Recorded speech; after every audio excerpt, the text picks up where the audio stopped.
Well, Dan, good morning. How do you describe a game like that?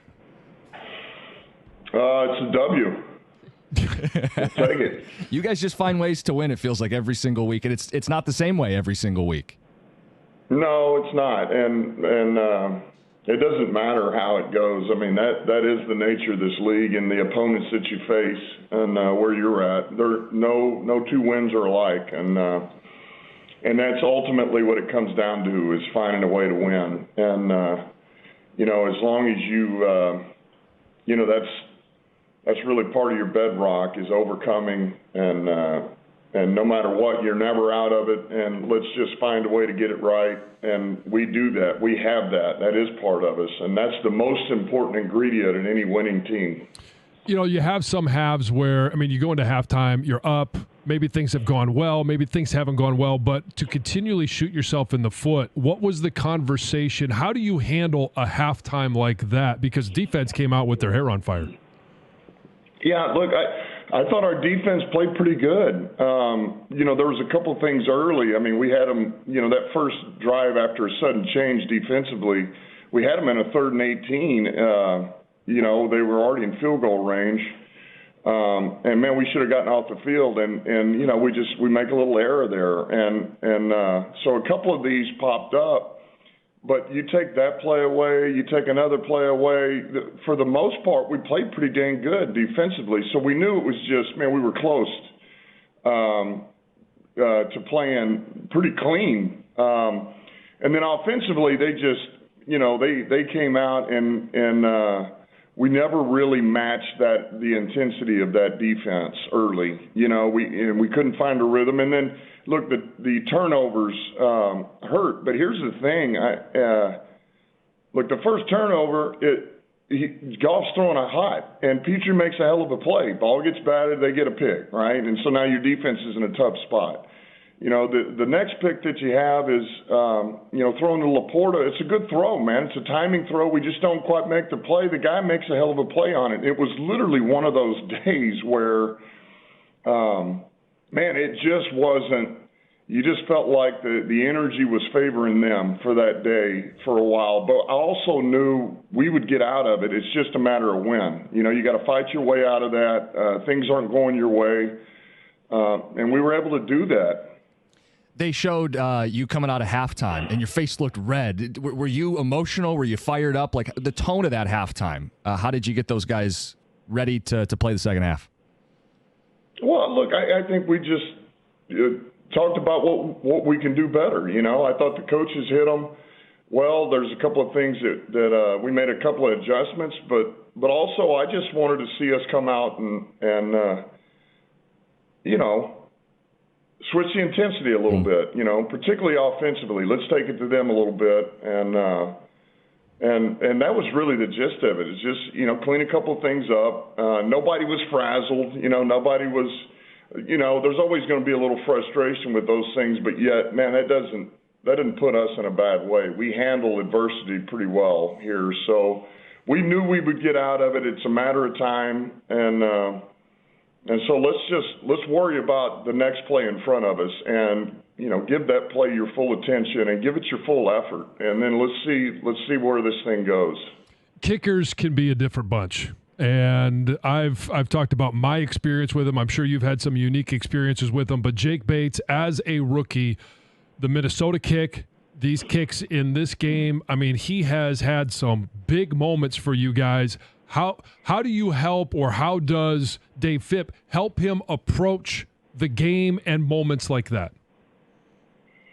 Well, I think we try to put him in some of these pressure situations. I kind of mentioned this a couple of days ago. We did this Thursday. We really put him in the game situation, the whole team around him, and it's for the win. And he nailed it. And it was a kick longer than the one he just nailed. Both of those kicks he made the other day in the game, So I think that's important. I try to apply a little pressure, and I have really since training camp, just in my own way, stuff that I know would probably irritate him,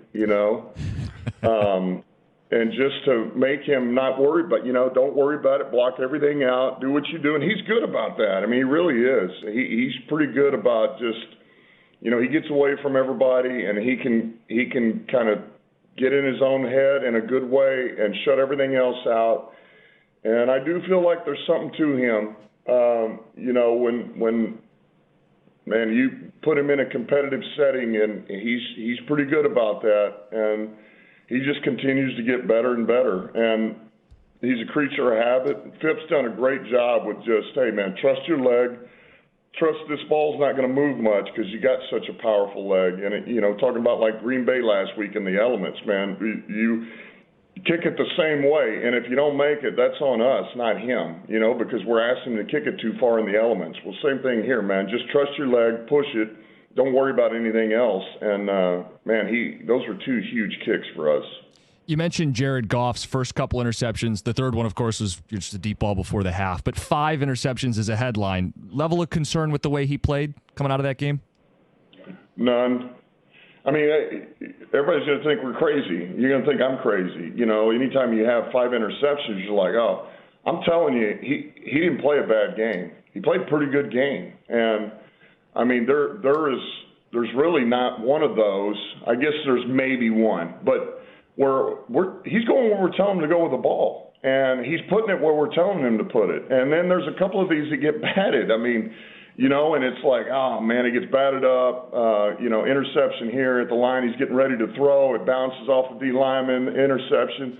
I mean, man, he's doing exactly what we're asking him to do. So I'm not worried at all. I thought he played pretty good. It's just, dude, that's the nature of this game sometimes, man. The ball doesn't bounce your way, and you just hang in there. Defense, we need a couple of takeaways. Keep giving us the ball back, which our defense did, and we'll work our way out of it. You're killing the fans by not playing Za'Darius Smith. What went into the decision to not play him, and then also how much are you excited to see him on the field and be a part of this defense moving forward? Yeah, that's not an easy decision at all. But also there's a couple of things. Number one, we're going in that game with 7 wins. Number two, we're getting Pascal back, which we did. He played well, by the way. Number 3, this guy has played a lot of football. He's already played a lot of football in the 2024 season, and I just felt like it was right let's get him acclimated to what we do, how we do things around here, our defensive terminology, and give him a breather, because it is a long season. I mean, we got 11 games left here, and we're going to need him for every one of those. And every time we get a little bit closer to the end, they get more critical. So I just felt like it's the right thing to do. And then, yes, I'm excited to get him going. I think he's going to be an excellent addition for us. I think he brings a complementary piece to our defense in that D line. And I'm excited to see him play for us. I think we're all doing the math on 11 games. Lions head coach Dan Campbell joining us this morning. A lot to talk about from that football game. Felt like the run game didn't get going early. Was there when you needed it late? What was the adjustment, and how did you get it going? Say that again. I'm sorry. No, you're good. I said the run game. You finally got some success in the second half. What was it that finally got the ground game going? Yeah, let me say this. I thought Ben Johnson did a great job of staying patient with the run. It's not, you get in a game like that, it's not easy to just, you start getting antsy. You need points, and, man, I thought that was excellent. And so we leaned on the run game. We leaned on the offensive line. I thought we were much better in some of our combination blocks up front. We blocked it better. And then I just thought David and Gibbs really took that game over. They came on, and it was a 1-2 punch. Gibbs almost broke about 3 of those. Man, he is an inch away from taking it all the way to the house, and really ignited us. And then once that happened, man, our guys really showed up. St. Brown makes big plays because now you're in the play action pass. J-Mo made some big plays. Golf was making big throws. Our guys showed up in crunch time. And look, I'll say this again. I don't want to say he ever gets overshadowed, but a game like that, you come out and he made these critical catches at the end. I'm talking about St. Brown, but St. played his ass off, and he does every week.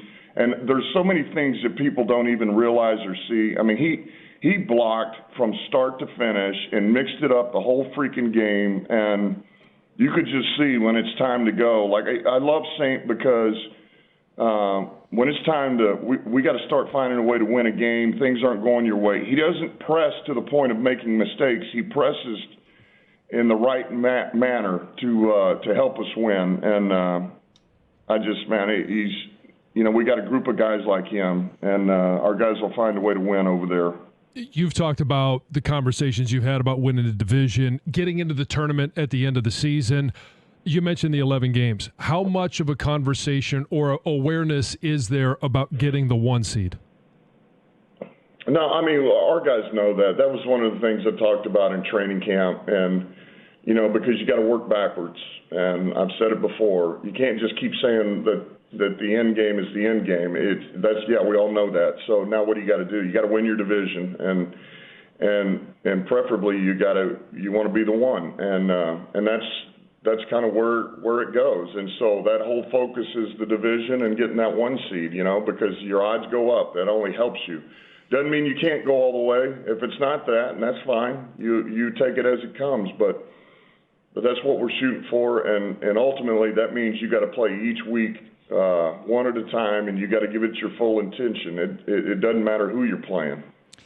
Let you go on this update on Sam Laporta, Taylor Decker, just as you gear up for this week. Yeah, I mean, Sam's day-to-day. Nothing's changed since yesterday.